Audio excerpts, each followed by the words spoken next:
Future and Metro Boomin's just-released sequel album, We Still Don't Trust You, has sent shockwaves through the hip-hop community, with collaborations featuring heavyweights like J. Cole, A$AP Rocky, and The Weeknd. It's no surprise that the album is being viewed as a direct challenge to Drake's reign atop the genre. As speculation mounts about Drake's reaction to this formidable lineup, one thing is clear: We Still Don't Trust You isn't just an album. It's a bold declaration, a statement of intent from two of hip-hop's most influential figures. Just 3 weeks after the release of We Don't Trust You, Future and Metro Boomin dropped another surprise, We Still Don't Trust You. It's not a sequel in the traditional sense, but more of a continuation, a further exploration of the themes and sounds introduced in the first album, but with a twist that adds so much spice to it. There's a saying that goes, "The enemy of my enemy is my friend." And in the cutthroat world of hip-hop, alliances can shift as quickly as the beat of a drum. Future and Metro Boomin could have easily taken aim at Drake alone, but instead, they've adopted a different strategy, one that involves recruiting other supposed enemies of Drake into the fold. Each collaboration serves as a strategic move, amplifying the message and broadening the scope of their challenge to Drake's dominance. From Rocky's introspective bars to The Weeknd's haunting vocals, each artist brings their own unique flavor to the mix. So today, we are going to examine the controversy behind the album, dissecting its beats, decoding its lyrics, and unraveling the untold stories behind the music. Could it all just be an unfortunate coincidence? Perhaps, but for those who have listened to the whole album, or at least listened to a few of its tracks, the evidence points to a different conclusion.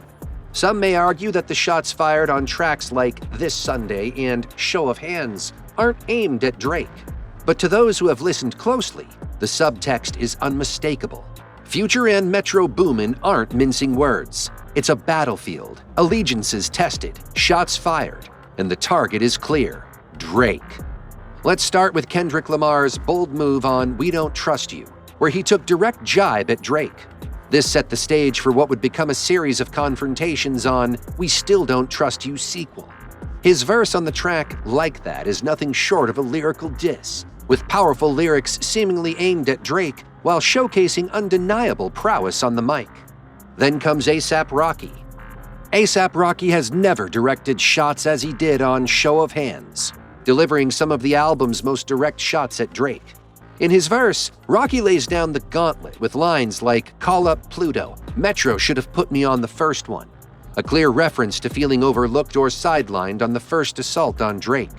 The lyrics continue to hit hard as Rocky addresses themes of competition and loyalty. Lines like, "In they feelings over women, what you heard or something? I smash before you birth, son." This is one of the most provocative lines on the album that's left fans buzzing. Though he doesn't mention any names, the implications are clear. Many are interpreting this as a reference to rumors suggesting Rocky's involvement with Drake's ex, Sophie Brousseau, before the birth of their child, Adonis. The verse takes another jab at Drake's latest album, For All the Dogs, with Rocky questioning its impact and longevity. But perhaps the most chilling moment comes at the end of the song, as Rocky closes with the ominous declaration, "Keeping this hip-hop, I wanna see ya bleed out." The smoke between A$AP Rocky and Drake seems to stem from a series of perceived slights and subliminal jabs. It all started with speculation among fans that Drake had dissed Rihanna and Rocky on his 2023 track, Fear of Heights, where he sang about his past experiences with Rihanna and made references to their relationship. In the song, Drake's lyrics hinted at his past with Rihanna, with lines like, "Better him than me, better it's not me." This sparked speculation that Drake was taking shots at Rocky, especially given his close ties to Rihanna at the time. The tension escalated further when Drake mentioned A$AP Rocky by name on Another Late Night, track rapping, "I ain't pretty Flacco. This, get really rocky." This direct reference didn't go unnoticed, leading many to believe that there was indeed bad blood between the two artists. So, when A$AP Rocky dropped his verse on Show of Hands, it was seen by another set of people as his way of responding to Drake's perceived disrespect of him. Next to take the baton in this relay marathon of disses is The Weeknd. On the track All to Myself, The Weeknd takes a different approach to addressing potential issues with Drake. Instead of delivering venomous lines, he channels his signature style, singing the disses with an angelic tone that seems to contrast with the underlying message, with a sample of the Isley Brothers' Let's Lay Together, providing the backdrop. The Weeknd's vocals soar as he croons, "They could never diss my brothers, baby." The lyrics continue with a reflection on the Weeknd's career path, expressing gratitude for not signing his life away and avoiding the pitfalls of the industry. The first portion of the verse, "They could never diss my brother's baby," is likely a reference to Drake inevitably retaliating against Future and Metro, while the line about being thankful that he never signed his life away could be alluding to the fact that he chose not to sign with OVO back in 2011 and instead helped to write much of Take Care album. Fans are also speculating that the line about shooters making TikToks is a jab at Drake's mob persona being a farce, as some have pointed to his old bodyguard/artist Baka not nice making TikToks. The relationship between Drake and The Weeknd is indeed a long and complex one, spanning over a decade of collaboration, competition, and occasional tension. In his 2019 song War, Drake explicitly addressed the need to fix things with The Weeknd, alluding to the ups and downs they've experienced in their relationship. This acknowledgement of past conflicts suggests a level of maturity and introspection on Drake's part, acknowledging the complexities of their bond. Against this backdrop, The Weeknd's verse on All to Myself takes on added significance. He may be seizing this moment to express lingering frustrations with Drake, leveraging their shared history to convey his emotions and sentiments. Future, being the major convener of this saga, wouldn't take a back seat and watch others have all the fun. It eventually takes 3 tracks for him to be done. After dropping a bunch of subs at Drake on the opening We Still Don't Trust You track, Future finds a special pocket in the 3rd verse on Nights Like This, where he could be sending more shots. It be times when I be honest, people take me for granted. It be times when I'm alone, I know I need my sanity. It was times I never should have gave away my energy, should have saved my energy, made me stronger, new enemies. These could be allusions to Future recently falling out with Drake, thus making new enemies. Future kicks off the 2nd track of the album with a stroke of spite, showcasing a clip from Charlemagne the God, a well-known adversary of Drake, singing praises of him on the Brilliant Idiots podcast. Charlemagne's words echo throughout the intro, emphasizing Future's influence and significance in the rap game. But the brilliance doesn't stop there. The clip seamlessly bleeds into Nobody Knows My Struggle, where Future wastes no time addressing his critics and doubters. Lines like, "You thinking I started this, and then wasn't gonna finish. You gotta be crazy." This line could be interpreted as a direct reference to the initial shots that Future and Metro sent on We Don't Trust You, doubling down on their message and asserting their dominance. Future's strategic inclusion of This Sunday, a near-decade-old song that Drake used as the reference track for Feel No Ways, adds another layer to the album's conspiracy.